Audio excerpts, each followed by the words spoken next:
Kembali lagi bersama saya channel Silent Sprint. Untuk kali ini saya akan membahas tentang musim semi yang dimana dibahas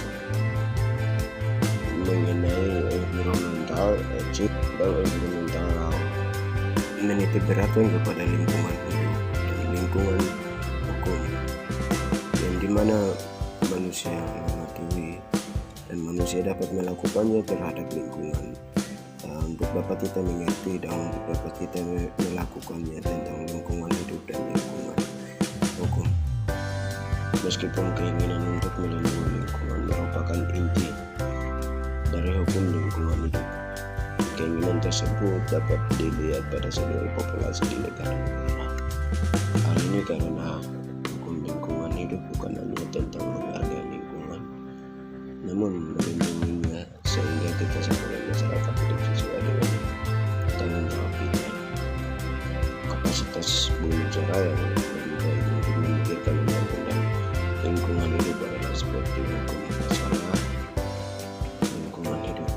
Beberapa masalah akan terjadi pada tanah yang terkontaminasi secara lokal, dan yang lain akan menjadi gelombang lingkungan global. Secara umum, masalah-masalah lingkungan adalah keduanya bersifat fisik, kompleks dan kompleks secara sosial. Hal ini secara fisik karena melibatkan ekosistem.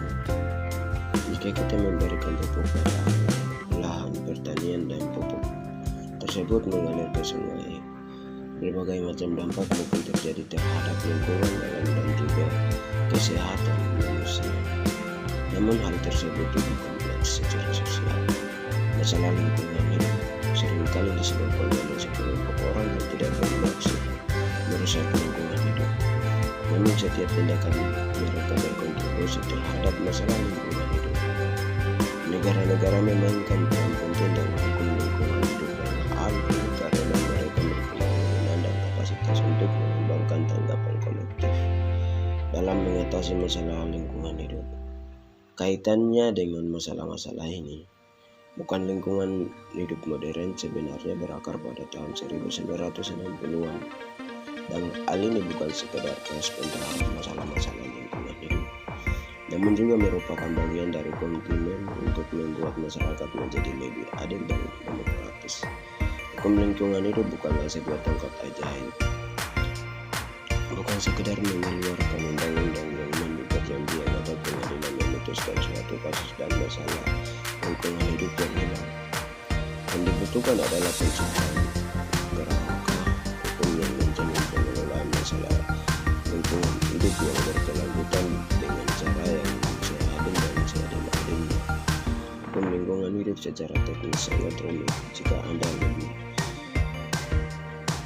melihat buku teks tentang hukum lingkungan hidup di negara manapun, hukumnya sangat tebal dan pengacara lingkungan hidup perlu mengetahui banyak hukum dan mereka tahu bagaimana menerapkannya dengan nuansa dan kecerdasan. Hukum lingkungan hidup memerlukan perluasan imajinasi hukum karena banyak undang-undang belum dikembangkan dengan mempertimbangkan masalah hidup dan masalah tindakan kolektif semacam ini. Oleh karena itu, dengan berkembangnya hukum lingkungan hidup, kita harus memikirkan berbagai jenis kewajiban hukum di negara-negara seperti India dan Selandia Baru. Terdapat perkembangan hukum yang mengakui hak hukum atas sungai. Tema penting dalam hukum lingkungan hidup adalah keadilan lingkungan hidup. Namun keadilan lingkungan mempunyai arti yang berbeda-beda. Bisa jadi keadilan antar negara, keadilan lintas generasi, keadilan dalam komunitas lokal, atau bahkan keadilan antar generasi. Bentuk keadilan yang mempertimbangkan hak bumi. Hukum lingkungan seringkali kontroversial. Kita mungkin berdebat apakah ada masalah lingkungan hidup. Kita mungkin berdebat bagaimana menyelesaikan mungkin adalah masalah atau terdapat perusahaan. Pemerintah dan mengenai fakta bahwa lingkungan hidup bukan hukum seringkali mengharuskan pembatasan perilaku masyarakat. Hal ini akan membangkitkan kesadaran, namun meskipun kontroversial, hal ini juga perlu Untuk kembali ke poin pertama saya, karena harus hidup sesuai dengan daya dukung bumi. Sekian dan terima kasih pembahasan kali ini. Teman-teman dapat mengerti dan dapat menguraikannya dan bisa mencari yang lebih detail melalui buku, majalah, website,